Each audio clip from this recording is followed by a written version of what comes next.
To the मॉपकास्ट show. तो आज हमारे साथ है अलंकृत अलंकृत जो कि केमिकल इंजीनियर पास आउट है 2024 एनआईटी हामिरपुर से। तो अलंकृत आज अपने कॉलेज के बारे में बताएंगे। तो अलंकृत, एनआईटी हामिरपुर में आपका सिलेक्शन कैसे हुआ? आपने क्या एग्ज़ाम दिया? सो बेसिकली हम्म। जेई एग्ज़ाम होती है हम्म। जो कि दो स्टेजेस में होती है। हाँ हाँ। एक मेंस होता है, एक एडवांस होता है। Hmm. So in order to get into NITs you have to crack JEE mains, okay. And if you are lucky enough to crack JEE mains and JEE advanced, then you get admission to IITs. Okay. It is considered to be one of the most prestigious institute of engineering in our country. Okay. So why NIT Hamirpur, मतलब तुमने NIT Hamirpur ही क्यों select किया? क्या reason है उसके पीछे?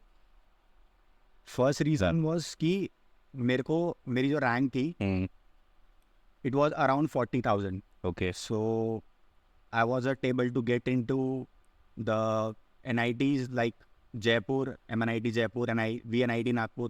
Yes. And the preferred branch was mine was chemical engineering.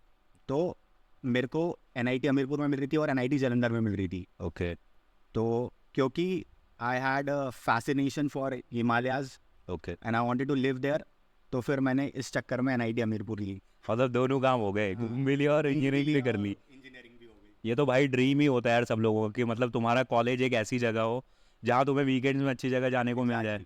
हम लोग होते हैं कि हम लोगों को खुद वीकेंड में टाइम निकाल के हम लोग हिमाचल हिमाचल घूमने जाते हैं, तो तुम्हें तो वहीं रह के बहुत सही फील होता होगा। Exactly sir.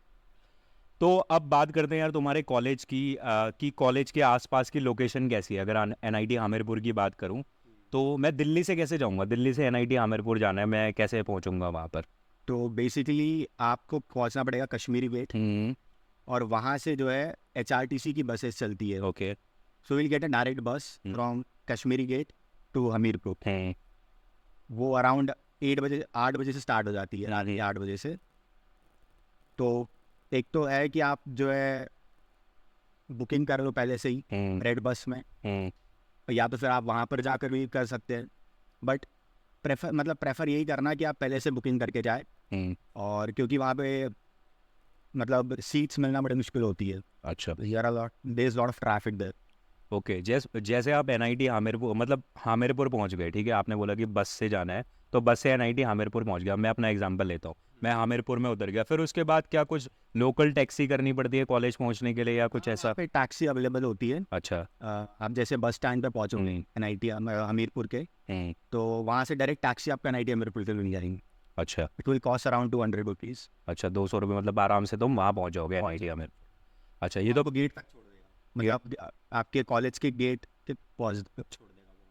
अच्छा, ये तो हो गई कॉलेज की बात, तुम्हारे कॉलेज कैसे पहुँचे। अब बात करते हैं कॉलेज के आसपास की लोकेशन की, कि यार एनआईटी हामिरपुर सुनने में इतना अच्छा लग रहा है कि हिमाचल में होगा तो अच्छी लोकेशन होगी, मगर आसपास कैसा एरिया है एनआईटी हामिरपुर का? अगर मैं बात करूँ, मैं अगर जाता हूँ एज अ स्टूडेंट, मुझे हॉस्टल में नहीं रहना है, मुझे बाहर रूम लेके रहना है, क्योंकि मेरे को हॉस्टल नहीं जाना है, मैं रूम लेके रहना है।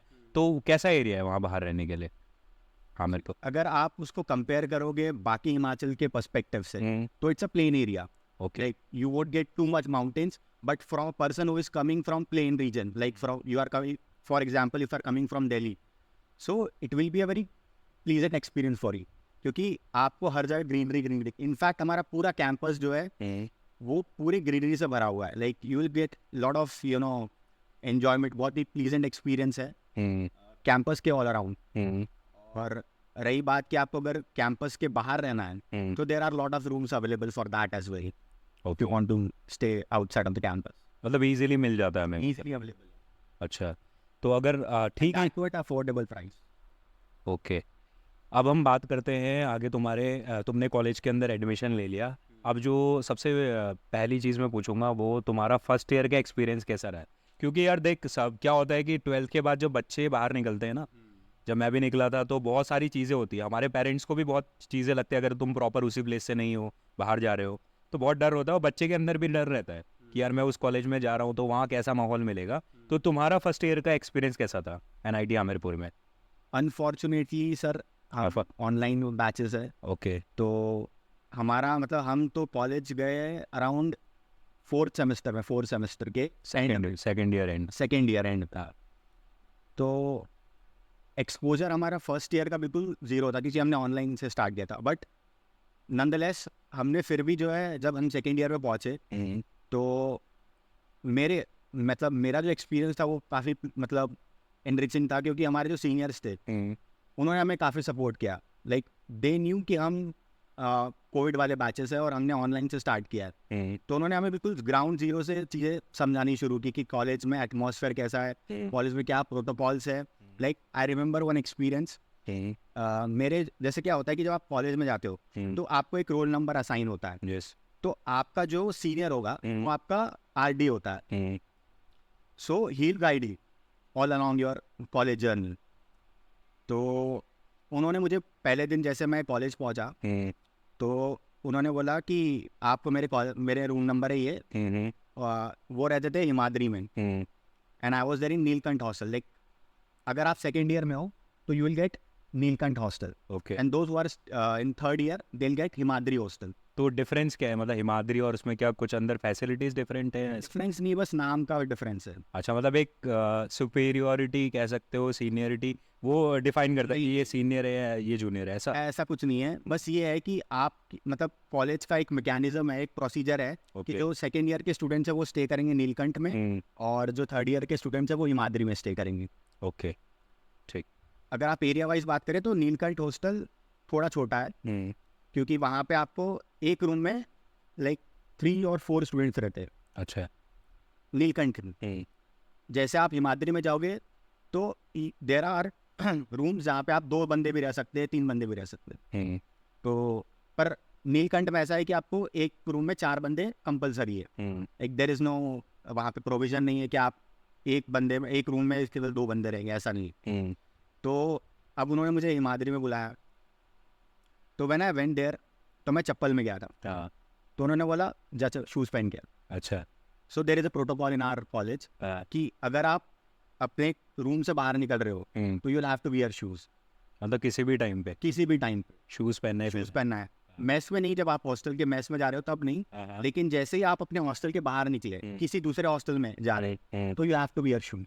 अच्छा, ये मैंडेटरी हो सिर्फ फर्स्ट ईयर वालों के लिए या सेकंड ईयर थर्ड ईयर वाले भी ऐसे? सारे कॉलेज सारे स्टूडेंट्स। अच्छा, बढ़िया। तो मतलब ये फर्स्ट ईयर का थोड़ा सा तुम्हें ये थोड़ी सी अलग चीज़ लगी होगी कॉलेज के अंदर। एग्जैक्टली।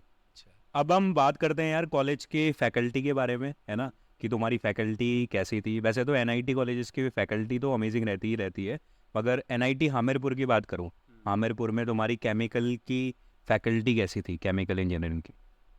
सर केमिकल की फैकल्टीज़ की बात करूँ तो they were more experience than all other departments. Like जो अदर डिपार्टमेंट के प्रोफेसर हैं उनसे ज़्यादा हमारे पास एक्सपीरियंस प्रोफेसर्स हैं, and they were all you know PhDs from prestigious institute of in our country. जैसे हमारे जो राधेश्याम सर थे वो हमारे HOD थे जब हम पहुँचे थे क्या कॉलेज में, तो he was PhD from IIT Kanpur. Okay.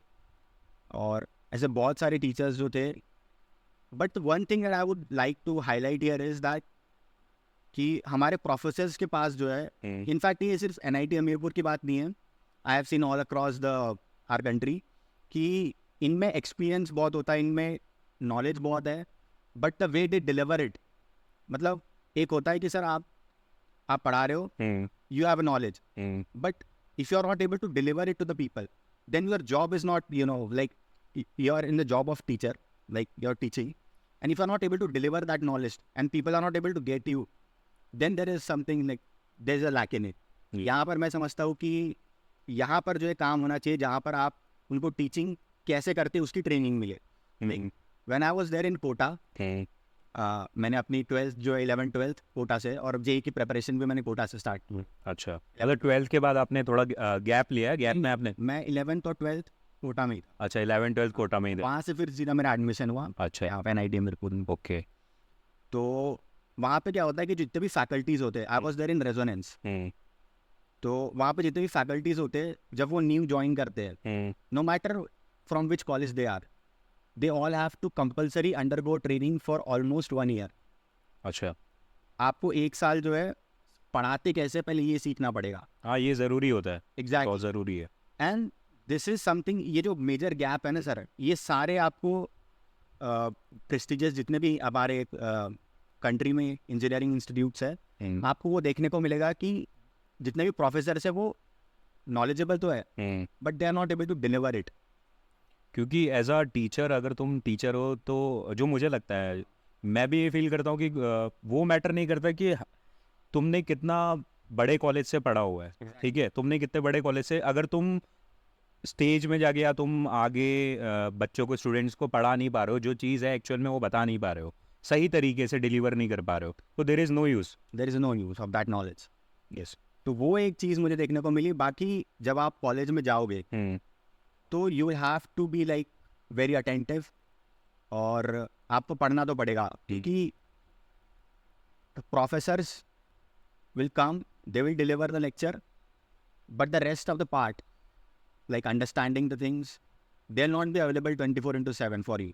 Okay. जैसे हम स्कूल्स में होता है ना कि हमारे टीचर्स जो होते हैं, you can easily approach them, आप पूछ सकते हो, कभी भी कॉल कर सकते हो.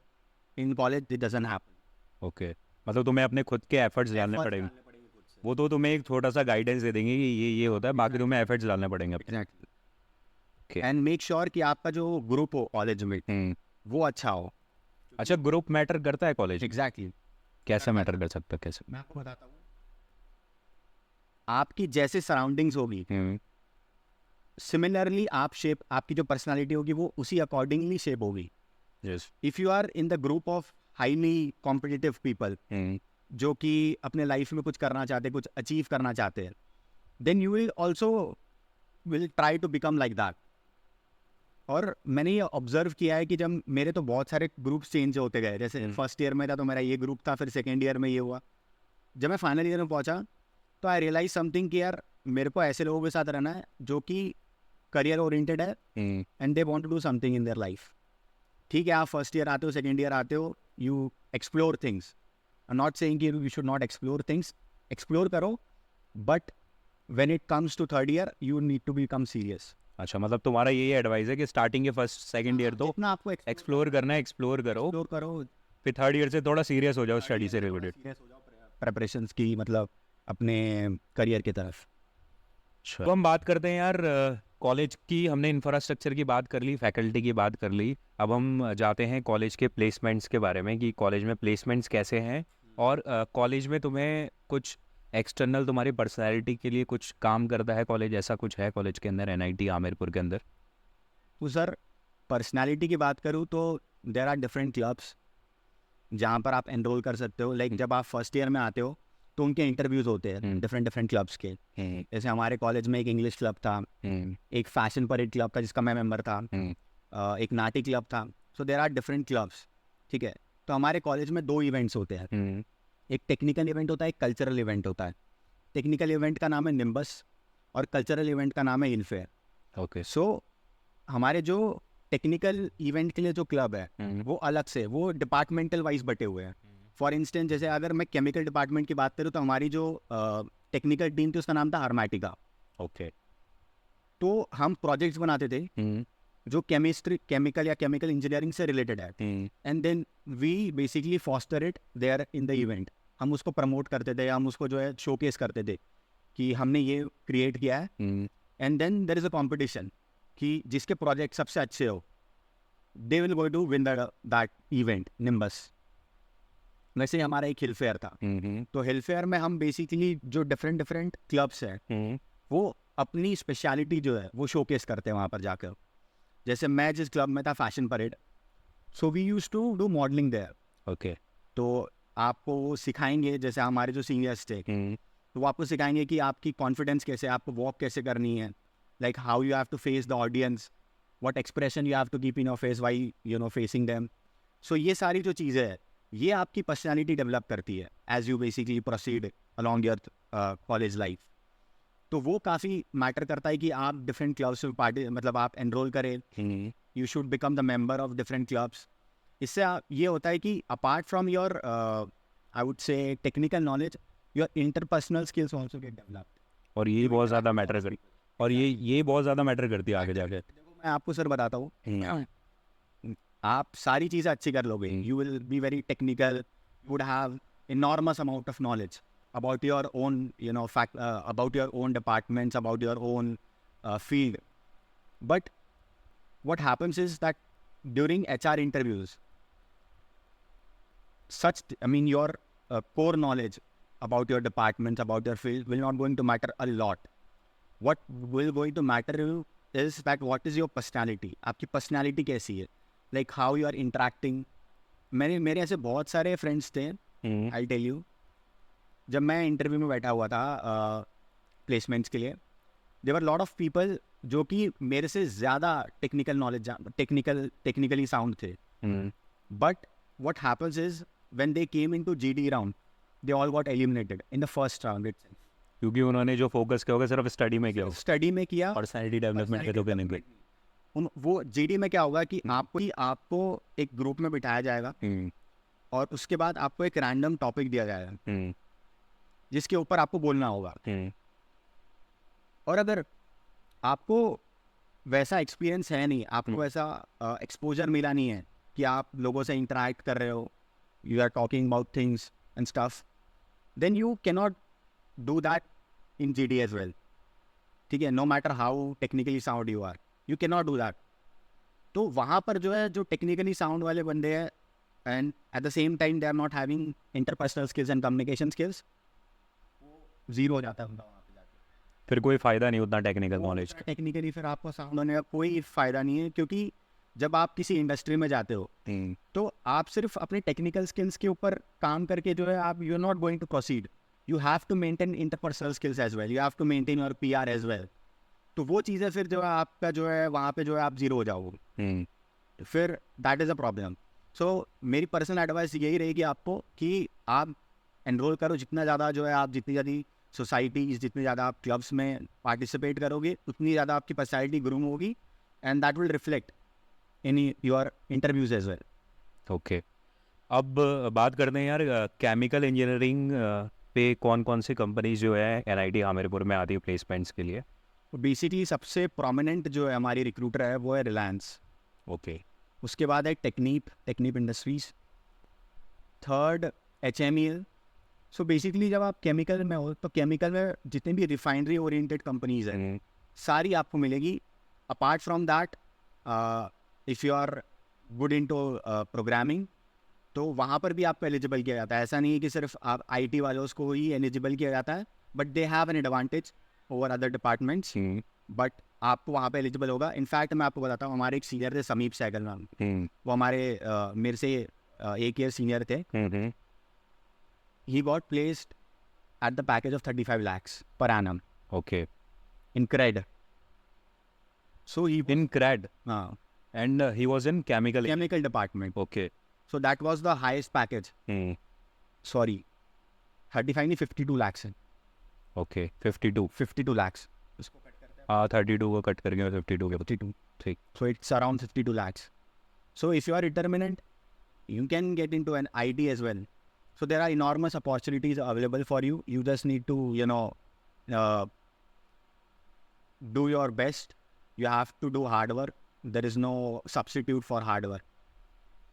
ओके, अब हमने बहुत सारी चीज़ें कवर कर दी है इसके अंदर एनआईटी हमीरपुर के बारे में, फैकल्टी, इंफ्रास्ट्रक्चर और तुम्हारा एक्सपीरियंस और बच्चों के लिए कोई सारी चीज़ें कवर हो चुकी है ऑलमोस्ट। बस अभी एक लास्ट क्वेश्चन मेरा ये है कि अगर और बच्चों को कोई एडिशनल टिप्स देना चाहते हो कि अगर कोई बच्चा इंजीनियरिंग करने जा रहा है, वो मान के चलो कोई भी एनआईटीज़ में सिलेक्शन नहीं हुआ, आईआईटीज़ में नहीं हुआ, कहीं और किसी कॉलेज में चला गया, तो उसे इन 4 साल के अंदर किन चीज़ों पे फोकस करना चाहिए? उसे क्या करना चाहिए? क्योंकि 12th के बाद बंदा नया नया आया होता है स्टार्टिंग पे, ठीक है, एज अ फ्रेशर कॉलेज के अंदर आता है, बाहर जगह जाता है, तो उसको किस किस चीज़ों पे काम करना चाहिए? तो फर्स्ट और सेकेंड ईयर में ये डिसाइड करना है कि आपको जाना कहाँ है। लाइक आपके पास 2 ऑप्शंस है, इनफैक्ट 3 ऑप्शंस है।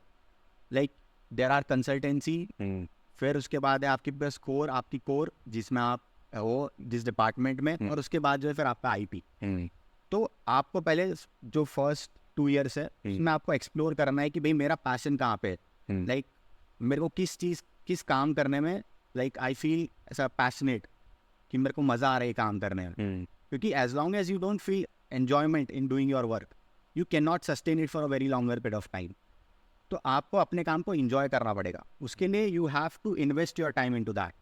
तो तो आपको जो पहले 2 साल है उसमें आपको ये आइडेंटिफाई करना है कि मेरी पैशन क्या है, मेरे को किस चीज़ में ज़्यादा मैं एफिशिएंट हूँ और वो मेरे को मज़ा भी आ रहा है उस काम करने में। ऐसा नहीं है कि आपको सिर्फ मज़ा आ रहा है बट आप वो काम कर नहीं पा रहे, एफिशिएंट नहीं हो आप, then there is no use for that. ठीक है, तो आप पहले ये डिसाइड करो कि मुझे करना क्या है। फर्स्ट 2 ईयर्स में मेरे को कौन से फील्ड में जाना है। उसके बाद जो आपके 2 ईयर्स जो लेफ्ट हो जाते हैं, फिर आपको ये डिसाइड करना है कि आपको कैसे स्किल्स आपकी डेवलप करनी है। स्किल्स डेवलप करने के लिए you have to be like be in the group of people who are heading towards that goal. वो आपको गाइड करेंगे। In fact there are various videos available in YouTube as well. अगर आपको प्रोग्रामिंग करनी है तो there are lot of programming YouTube videos that you can go through in order to learn about it. I feel कि as long as आपने वो identify कर लिया और आपको पैशन पता चल गया है कि हाँ मेरा इसमें मज़ा आ रहा है मेरे को करने में, देन वो क्यूरोसिटी अपने आप जागती है कि मेरे को करना है और फिर मैं जो है वो चीज़ें एक्सप्लोर करना स्टार्ट करता हूँ।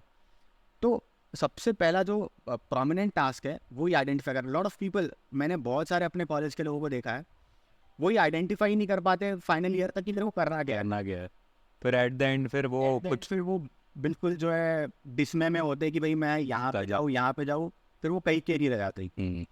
तो मेरा यही आपको सजेशन रहेगा कि पहले आप आइडेंटिफाई करो, इन्वेस्ट योर टाइम। ठीक है, अपने ऊपर टाइम दो 2 साल। एंड अलॉन्ग विद दैट, ऐसा मैं नहीं बोल रहा हूँ कि बिल्कुल आपको सीरियस हो जाना है, बिल्कुल ऐसे 24/7 जो है रूम में बंद होकर जो है आप इंटरेक्ट करो। You get enrol in different clubs, different societies. आपको वहाँ से जो है आपको पता चलेगा कि भाई क्या ऑप्शंस है मेरे पास। तो that is more I would say कि आपको वो चीज़ें करनी चाहिए। एक्सप्लोर करना बहुत ज़रूरी है फर्स्ट 2 ईयर्स में आपके कॉलेज में, और उसके बाद जो है फिर राह अपनी आप खुद चले जाती है once you get into the company of those people जो कि वो जो हेड कर रहे हैं अपने गोल की तरफ। तो ये है सर।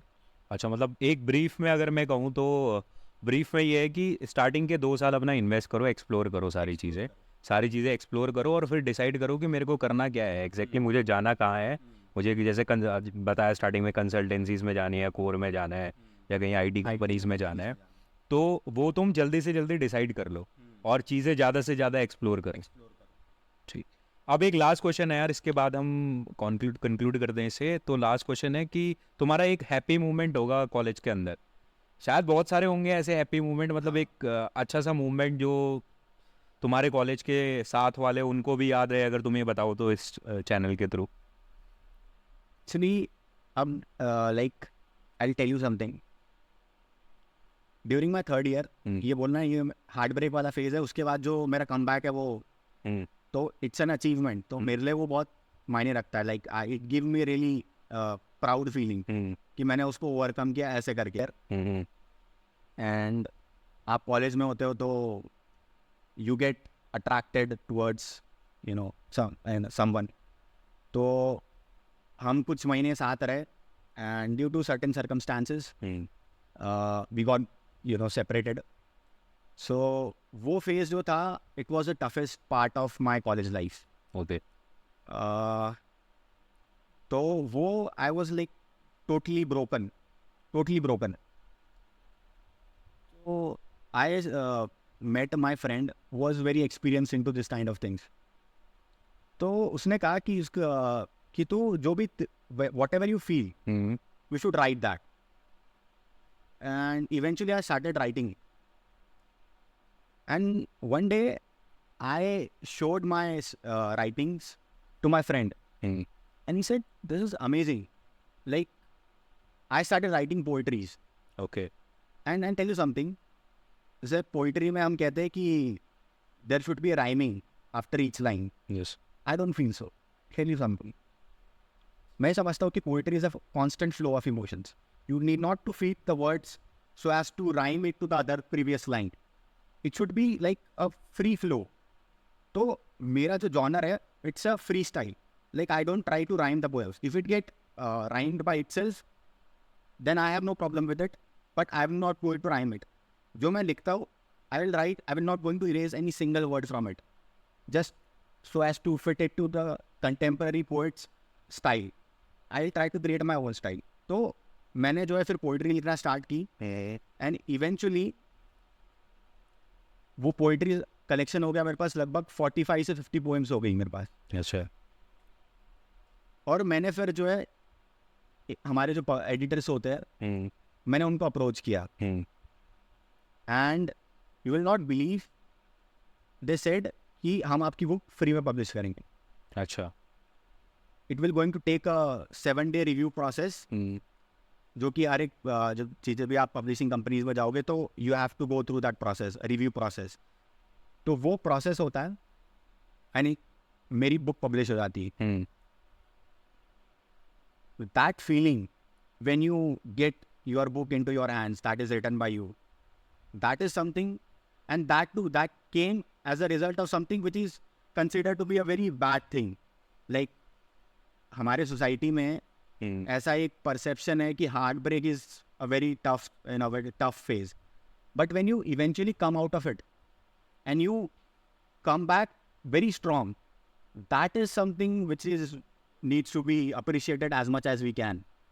तो वो जो फेज था उससे निकल कर जो है, वो फेज से, वो जो टफ फेज था उससे निकल कर जो मेरी जो पब्लिश हुई पोएम, और वो एक्सपीरियंस जो था, दैट इज समथिंग कि मैं उसके बारे में पूरी ज़िंदगी भर बातें कर सकता हूँ कि वो ऐसा एक्सपीरियंस था। तो वो मैंने जो टर्न अराउंड किया है, अब मेरे को अगर किसी भी सिचुएशन से गो थ्रू होगा ना sir, I can go through that, इतना कॉन्फिडेंस है मेरे ऊपर अपने, क्योंकि वो मैं अकेले किया है।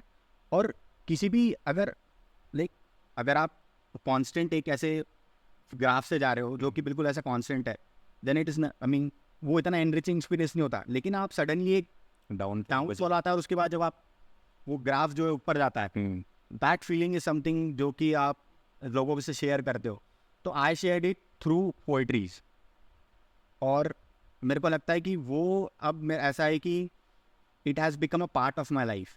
Like you got an inspiration, और फिर उसके बाद आप कंटिन्यू करते हो उस चीज़ को। तो वो मेरे लिए सबसे, जो अपेरेंटली बहुत ही टफ या बैड बोल सकते हो आप उसको, वो मेरे लिए अब एक ब्लेसिंग की तरह हो गया है कि वो अगर वो नहीं होता तो I wouldn't have turn into a poet. Okay भाई, अगर शॉर्ट और बहुत ब्रीफ उसमें बताऊँ तो यही है कि अगर देखो हार्ट ब्रेक्स और ये सारी चीज़ें तो होती रहती है कॉलेज में, और पार्ट ऑफ लाइफ है। हाँ, अगर बुक का नाम बता दो यार, आपकी बुक का नाम क्या है? सो बुक का नाम जो है वो किल योर डार्लिंग्स है। Kill your darling, exactly. तो आई टेल यू समथिंग, ये जो फ्रेज है, don't take into in a very wrong way कि मैं I am not promoting violence. Kill your darlings ऐसा कॉमन परसेप्शन बन जाता है कि it's like killing your beloveds. It's not like that. I am telling you, beloved is something which is dearest to you. It can be anything, कुछ भी हो सकता है। If you are able to sacrifice even that which is very close to your heart, then it gives an absolute freedom. वो एक absolute freedom create कर देता है, and that absolute freedom creates a vacuum जहाँ पर आप कुछ भी create कर सकते हो, कुछ भी. Then the first ray of artistry will knock on that vacuum, and then you will going to get into the abode of art. तब वो जो है जर्नी स्टार्ट होती है एक आर्टिस्ट की. सो आई थिंक कि इंस्पिरेशन बहुत ज़रूरी है, और वो इंस्पिरेशन कैसे आती है, मैं समझता हूँ कि वो उसके पीछे का जो रीज़न है वो ये है कि if you are able to kill और if you are able to sacrifice the most dearest thing to you, then you can do anything in your life. Then it creates an absolute freedom, absolute वो चीज़ है. Great. बहुत अच्छा लगा यार ये सुन के, मतलब कि तुमने because there are two ways कि अगर तुम्हारे साथ कुछ बुरा होता है तो तुम दो रास्ते होते हैं तुम्हारे पास. एग्जैक्टली. ठीक है, तुम गए राइट, एक राइट है एक लेफ्ट है. तुमने एक पॉजिटिव वे में गए, तुमने अपनी बुक लिखी, तुमने अपनी फीलिंग्स बुक में डाली, फिर उसे पब्लिश किया, एक बहुत सही वे पे गए. और सेकंड वे होता है अपना कबीर सिंह वाला वे. बहुत सारे हैं, मतलब मुझे तो लगता है 90 to 95% लोग ऐसे हैं कि इस सिचुएशन से जाते हैं और फिर वही कबीर सिंह वाली फीलिंग के अंदर चले जाते हैं, है ना. तो ये बहुत अच्छा अचीवमेंट है तुम्हारे लिए और काफ़ी ज़्यादा इंस्पायरिंग है. मतलब मैं भी सुन रहा हूँ तो मुझे बहुत अच्छा फील आ रहा है, क्योंकि सबकी लाइफ में कुछ ना कुछ चलता रहता है ना, डाउनफॉल चलते रहते हैं.